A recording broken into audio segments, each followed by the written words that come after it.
So, okay, it is a time when, even if nets, like to internets, intranets, VPNs, tubes, whatever, even if they were to guide all consciousness that had been completely converted into... Why the fuck didn't you just say data? Jesus Christ. Even if they are guided towards coalescing, standalone individuals that have not yet been converted into... Oh, now you say data, you obtuse power dicks. Thanks. Yeah, they can't form unique components of a larger complex... Wait, why not? Didn't you just call these things standalone individuals? Do you mean that they're so entrenched in independence that they refuse to contribute to society to any extent? Are you talking about hikikomori? Average people? Human beings? How? I think this stupid bullshit just gave me cluster headaches. Does this gibberish actually have anything to do with any single thing that happens in the first 2 episodes?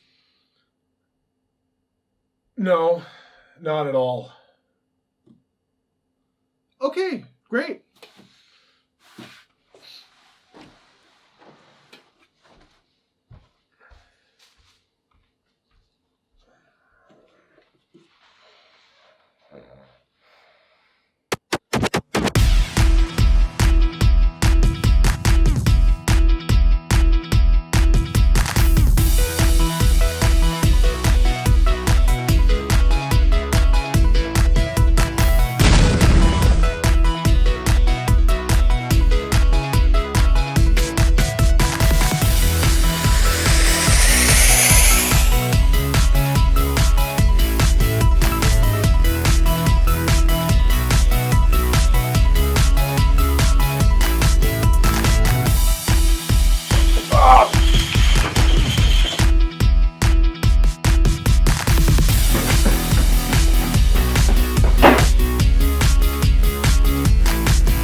Hello and welcome to Cover by Cover. I'm an overt, pretentious, technophobic commentary. And my expectations could not possibly be lower. Today we're slamming face first into a franchise that neither of us have any stake in, nostalgia for, or personal attachment to whatsoever. Ghost in the Shell. I mean, what is life without a few experiences that you have no interest in having at all? Enjoyable, that's what. So ladies and gentlemen, auto-raves and androids, this is... Get SAC! I'll get your mom's sack. Yeah, not really sure where I was going with that one or why I blurted it out. You're a sack. Ghost in the Shell standalone complex, or, yes, Get SAC, was conceived as a completely independent, divergent property not related to the movies in any way. In total, 8 studios poured 800 million yen into the project, insert obligatory jab at Bandai here, and all seemingly just because the original story was a unique, genre-defining classic. Well, that's great and all, but when you're completely redesigning everything from the ground up, how can you possibly expect to recreate that unique success? Apparently they didn't, because critical reactions to any and all episodes that didn't directly tie into the overarching storyline, all of which were approved by Masamune Shiro, the franchise's creator, were massively negative. Well, no excuse for creative liberties or bad adaptation here. So, can these first 2 episodes convince us that everything else in the series is praiseworthy? Or are we just too shitty to give it a chance? Yes! Digisexuals and real dolls, this is Ghost in the Shell standalone complex. Yeah, sack. We jump in balls deep in an action scene we have no context for as the Major, who I'd like to get balls deep in, nabs some row fight the power guy or some such cliche. You people are cops. There's no hope for justice in our system now. Straighten up your own act before whining about the world. Or if that's too much, wear a blindfold, zip your mouth, and live in a cave. Little known fact, that line was actually written by 7 pens at once. Because it's overwritten. Awful. No. I actually heard it was 11 pens in 14 hands. That's probably more accurate. Straighten up your own act before whining about the world. Or if that's too much, wear a blindfold, zip your mouth, and live in a cave. Is this our new major? A pontificating, soapbox-straddling fortune cookie dispenser? Any more wisdom you'd like to vomit onto us? You who can't comprehend clothing? And what's this guy on about? No hope for justice? The Major is an agent of justice, out to stop crime. Or the alternative. Oh, well, maybe he has a point. Our hero, everyone. Bato, still irritatingly not voiced by Chris Sabat, and his soap helicopter whisks us away to street cones, temples, and a whole bunch of who the fucks talking about a bunch of what the fuck that has nothing to do with anything we just saw. Perfect! I can't hand over command authority without a rational explanation. I am not obligated to explain. Also, I can't because I have no idea what I'm looking at. Weren't we just on top of skyscrapers? What the shit is going on? Gentlemen, is this the time for petty squabbling? Aren't the customers involved the issue here? Yes, sir. Yes, who the hell is this indeed? Let's talk about this show's first awkward problem. The assumption SAC is making is that you already know who all of these characters are. After all, you have to know the Major, right? Obviously you recognize Bato, and of course you can immediately identify this old codger who definitely didn't start walking through that door 2 weeks ago, only to break his hip 3 separate times, and only just now finally make it over the threshold. When you make a show so fundamentally dependent on people already knowing what everything is, you put yourself in an annoying box because already the only way anyone would be able to know if these characters are different in any way is if they were already familiar with the original versions. There's no effort being made to introduce or establish any of them. They're just being hurled at us with presumed continuity that this show won't be following. So anyway, geisha robots. Yes, no surprise or real reaction from anyone in the room. This is apparently just another day in the neighborhood. Sir, the compound is being assaulted by the cavity creeps, TM. Damn it, that's the 3rd time this month. Your Honor, fishmen have risen from the darkest depths and taken the McDonald's copyright. Well, we've been expecting this for years somehow. Your Majesty on high! Whirling dick dervishes have entered our airspace and are raining down sharks wielding swords that are actually guns that fire more swords!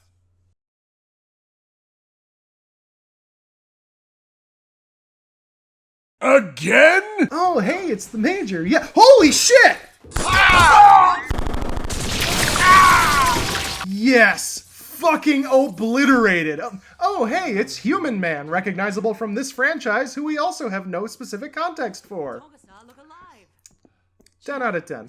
Bato and several more whoever the hells chase after the geisha hackerman in hot pursuit and, catch him somehow.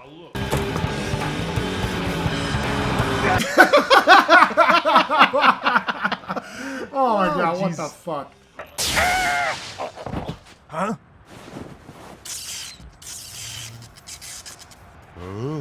Oh, okay. So that's 2 straight action sequences that accomplish nothing whatsoever. I guess the art and animation were awesome. I'd sure love to have some characters and plot, though. Oh, wait. I forgot what franchise we were in for a second. Speaking of which...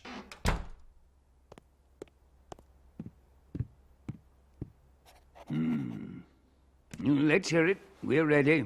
Is no one going to address this? And we can't refuse if the military receives a disclosure request. But so far, there haven't been any instructions from the minister himself. We've been taking a wait-and-see approach. So, no one cares, I guess? The minister's secretary was attacked. Why? It's possible they tried to kill her in order to cover up something she found. Okay, no. So behind the desk, we have old McBossman, wearing a suit, looking professional. Then over here on the other side, we have other operation men, wearing a suit, also looking professional.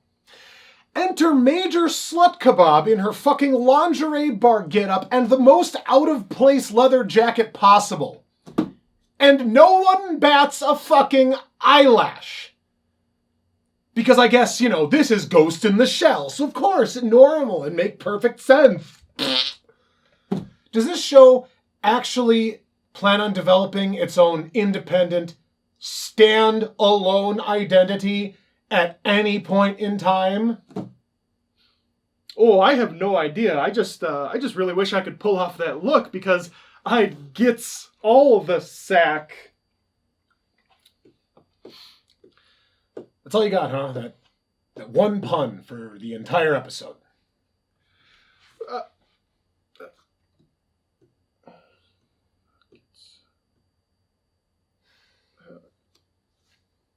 And I was the one who said it too. You're just really stealing from me. I mean,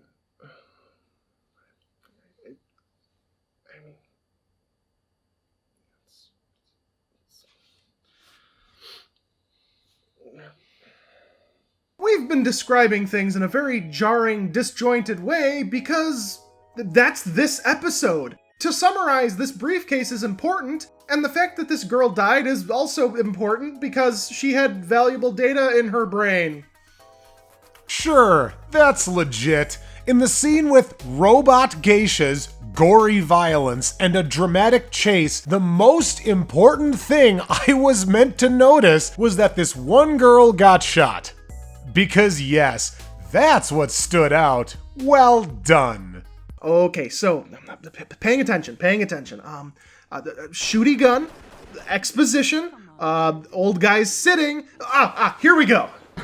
There's the NAIPA official who was killed. Here comes the secretary, who's obviously become a bit worried.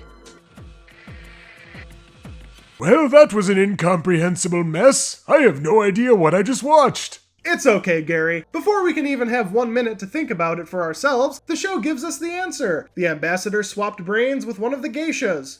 What intrigue! Such riddle! After recovering from whiplash, we realize that the ambassador is an imposter, but he's not the pointless hackerman from the geisha scene, and he's also not even more pointless hackerman from the beginning of the episode. None of that matters. What does matter is that he can't read this encoded report that was only referenced once in this incredibly forced phone call, If our perpetrator was after the Ichinose report, and in the old men sitting scene when we were pretty much told to not worry about it. Normally, that might have been a reason to pique our interest, but when that scene connected to nothing and the majority of this episode hasn't even connected to itself, how are we supposed to just know that?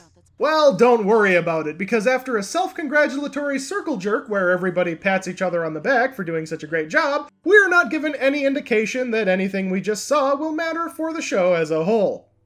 Roll fucking credits! That was actually the first episode, right? We didn't watch some random OVA. We didn't, put in the wrong disc from the wrong season. Then why was any of that? Just why? Well, some questions just go unanswered. It's one of the great mysteries of life. Also, I have no fucking idea. This is terrible. Thank you. Are you watching? Hi! Fellow Tachikomas, verbalization. Verbalization comes from words, right? But we're always using data links. Don't you feel the need to express yourself with words every once in a while? With a data link, you instantly comprehend everything through simple visualization. So why use such a primitive method? Why indeed? It makes no sense. None of you know what you're saying. Just stop for 1 minute and consider why we're equipped with high-performance linguistic drivers and voice synthesizers that enable us to make full use of those drivers! Okay, fine. Fuck it, show. You win. I would not continue watching. Yeah, fuck this shit. Fucking spoiler alert, this next episode is somehow even worse. It centers around this big tank with a rogue AI. Is it a human AI? No. Is it wantonly killing people? No. Is it an actual threat for 99% of the episode? Fucking no. Instead, these goddamn robo-maromies on helium that are supposed to be kawaii desu spend 24 minutes rupturing your eardrums, all for an even more infuriating anti-climax. I would talk about it more, but I've already watched this shit twice. When we mentioned those standalone episodes that most people consider to be the worst thing about the entire show, we accidentally ended up talking about these first 2 episodes. Talk about putting your best foot forward, am I right? This series utterly baffles me. This is where we're supposed to get hooked. This is where you'd think this show would be trying to bring in a new, larger audience and pull off something big to set the stage for everything to come. Instead, the first full hour of this series is a complete waste of time. Maybe it gets better from here. Apparently it gets better at some point. But if I have to start skipping through your series to find the supposed good stuff crammed in somewhere, you've fucked up. These people who had all the ability in the world to do this right absolutely conclusively fucked up. Sorry to all you fans who love this show and this franchise, but that's it for me. Will out. Without a doubt, that is the most surreal experience I've had in the history of this channel. I mean, we've watched Higurashi, Samurai Gun, Gilgamesh Sea, Paranoia Agent, Serial Experiments Lane, and never before have I had less comprehension of what I just watched. Well, you know why that is, right? It's because we're a couple of mouth-breathing neckbeards. Probably. Yeah. Anyway, that's gonna do it for this week on Cover by Cover. I'm Will Ryan. And I'm JT Camp reminding you at home, if you see whirling dick dervishes descending from the sky, run. Run for your life. It is not the time to casually finish eating your ice cream cone. You need to get the fuck out of there. What the hell is a whirling dick dervish anyway? Oh, I'll show you. Here. No, What? no, What? no, What? no. What? What? I didn't... Well, now I just feel stupid.